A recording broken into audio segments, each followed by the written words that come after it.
नमस्कार, मैं हूं वैशाली। आप देख रहे हैं the Bharat times news channel. आइए रुक करते हैं आज की बड़ी खबर पर।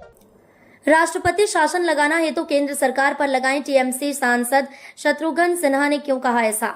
पश्चिम बंगाल के मुर्शिदाबाद में मची हिंसा के बाद बीजेपी लगातार राज्य में राष्ट्रपति शासन लगाने की मांग उठा रही है। इसी बीच जहां एक तरफ बीजेपी लगातार टीएमसी पर निशाना साध रही है, तो वहीं दूसरी तरफ टीएमसी सांसद शत्रुघ्न सिन्हा ने कहा, अगर राष्ट्रपति शासन लगाना है तो केंद्र सरकार पर लगाना चाहिए। पश्चिम बंगाल में वक्फ बिल संशोधन को लेकर हुए विरोध प्रदर्शन के बाद भड़के हिंसा को लेकर लगातार बीजेपी राज्य में राष्ट्रपति शासन लगाने की मांग कर रही है।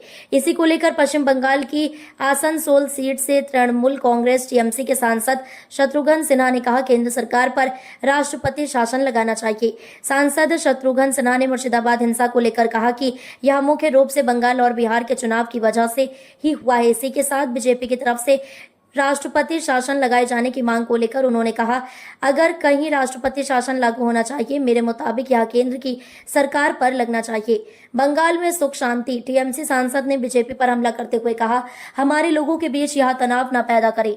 चुनाव के वक्त में यह तनाव पैदा कर रही है, साफ इसका मकसद समझ में आ रहा है। मुर्शिदाबाद हिंसा को लेकर जहां एक तरफ बीजेपी लगातार टीएमसी को घेर रही है, तो वहीं इसी बीच सांसद शत्रुघ्न सिन्हा ने कहा, बंगाल में इतनी सुख शांति है कि देश में कहीं नहीं होगी।